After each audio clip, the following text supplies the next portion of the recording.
Thank you. I love you too. So guys.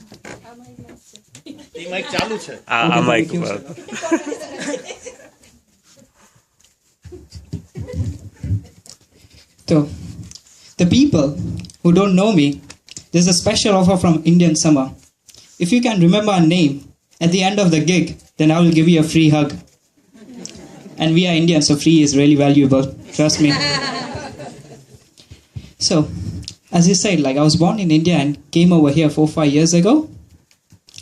So, one of the amazing things I found over here is like, hello Lester! I thought it was Lester, but then Lester! I thought it's like cheap Chinese movie. Lester! Starting from then, like whenever I say I came from India, a lot of people just ask me like, oh, you from India? My Windows is not working. Can you help to sort out? I was like, do you think everybody coming from India is an IT guy or what? If your Windows is not working, throw it out of doors.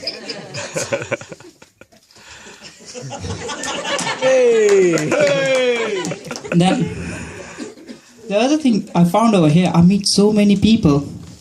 Every time I meet, they're either John, Dave, or Steve. Nah, I don't meet Garys very often. Nah. Then I went to university. There were about 15 people in my batch. And then like, at that also like, John, Steve, and Dave. There were no freaking Jishnus over there. Then I started my work. And my manager, and his manager, and his manager were John, Steve, and Dave. And I was wondering, don't they have like any choice of name? But the most funny bit I found is like, whenever I call customer services, I speak to a guy who speaks perfectly Indian English, and his name is John, Steve, or Dave. I was like, I never met so many John, Steves, and Dave in India, and why am I meeting in the call? But I'll tell you the reason.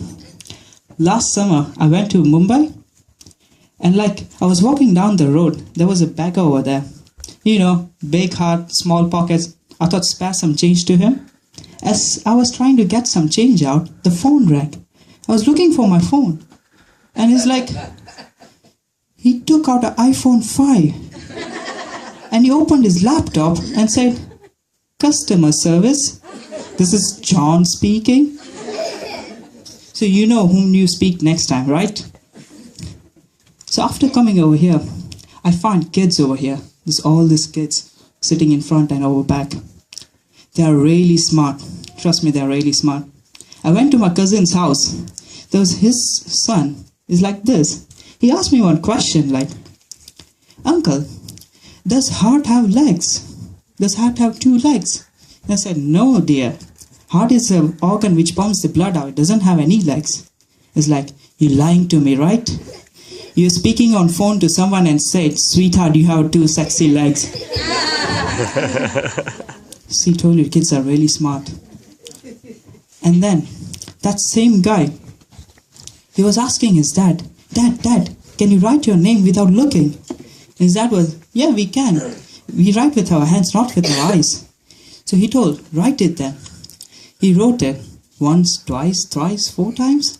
And I was wondering, watching, what is he exactly doing?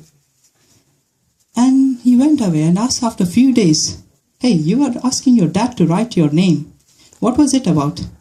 It's like, don't worry, uncle. It was my report card. I got F in all of my subjects, so taking his signature. The other thing I really love about over here is like people. People really integrate with each other. Can I see any white British people over here? Yeah, they are. They really love Indian, don't you? Especially like weddings. As everybody knows, Indian weddings are magnificent, spectacular. Don't you agree with me? It's massive and huge. At one of my another cousin's wedding, he invited his like British white people, his friends, and like all they came. Remember, that was the first day of a 5-day freaking long wedding. As everybody know, Indian weddings are really long. So 9 o'clock in the morning, they were like, wow, it's so magnificent. Such bright colors. Such a nice atmosphere. Such a tasty food. Wow. Then after 3-4 hours, I met the same people and like, when is this wedding going to be over? It's freaking 4 hours. When is this wedding going to be over? So that's how it works out. My same cousin who got married, after 1 or 2 years, he came back to me. He's like, dude, I'm really sick of this girl, man. Seriously. It's 2 years and he never feeds me properly. It's like every time the naan bread and dal and roti is so crap. It's burnt out and crap.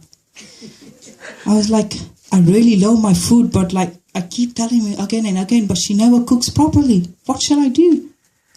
And I said to him, did you told her off on your first day? On your first night, actually? And then, yeah, I told her, like, I want really good food. I'm a foodie guy, so make sure you got a good food. And I told her, that's the problem. You are scared her so much that he never cooks properly. So today, what you do, go home and say, like, in each bite, say it like, wow, what a roti. Wow, what a dal. What a rice. Mwah. So he followed my advice and went home. He started eating. He sat on the table and started eating. First bite. Wow, what a roti. Wow, what a rice. What a dal. And his wife started crying.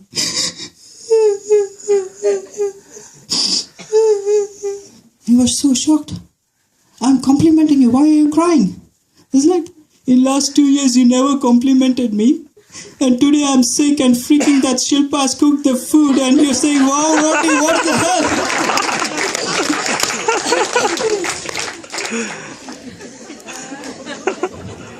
So remember, when you go home, make sure who has cooked the food. So another nice thing I find over here is like, British people are really sophisticated, especially ladies also. They are everywhere sophisticated and like in each and everything.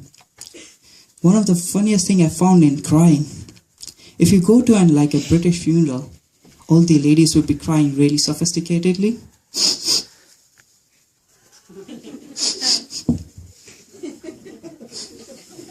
But if you go to an Indian funeral, they just pour their heart away. It's like the person who is not crying will start crying with them.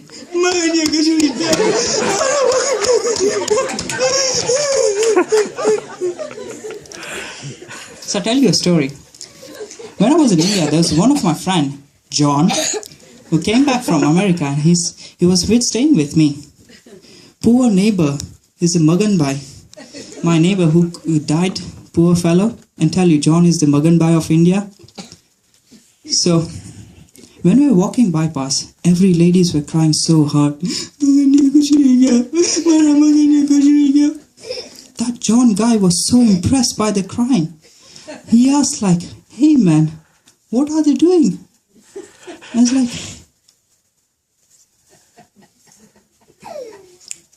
they are doing dead dance. We are famous for our dances, don't you?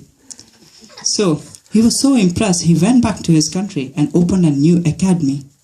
Dead Dance Academy. Specially trained from India. So, he teaches people how to do a dead dance over there. Are you guys interested in learning? Yeah. Get up then. Come on, get up. Everybody, come on. Get up, get up, get up, get up. So, come on, you lazy fellows. Get up. I'm supposed to be filming you. It's alright. You can film standing also. So, first, everybody get in the cluster.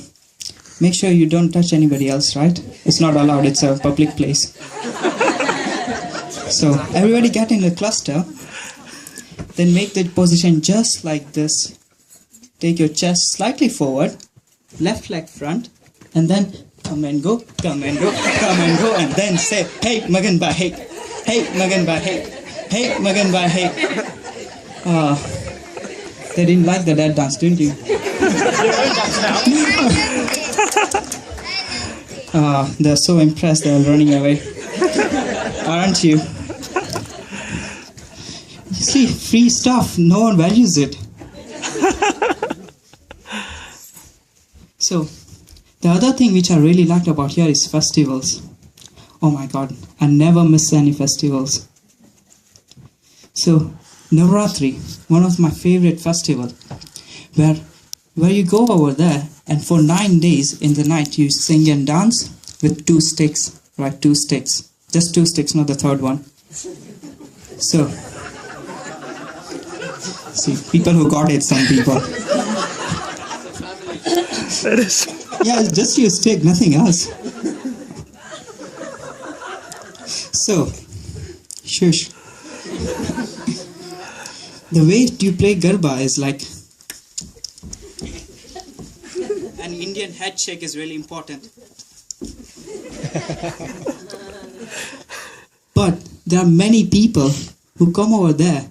I don't know what are they. They play really differently. Some come like they are in a kind of a war. They are creating in a war. So it's like 2 sticks are there like sword and a stick and a dagger.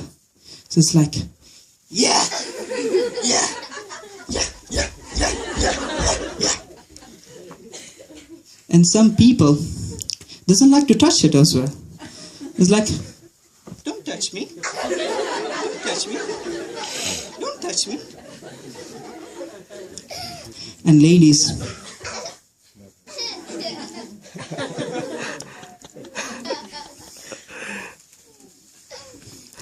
and some people, by any chance, if you hit them, instead of stick anywhere in your hand or anywhere, they would be like, take a revenge back. They will kill you by the end of the dance. You hit me. Wait until you come back. Where is he? He's there. Now he's moved there. He's coming. He's coming. Yes, yeah. Yes. So be careful, never hit someone in Dandiya. Otherwise you will go to ambulance with an ambulance, not by your own car. Talking about festival and religion, I'm a really religious guy. Every book in the world teaches how to love everybody, isn't it? But there is only one book which teaches how to love everybody. It's Kama Sutra. And guys, I'm from a land of Kama Sutra, so hey, I'll see you later. Thanks, guys.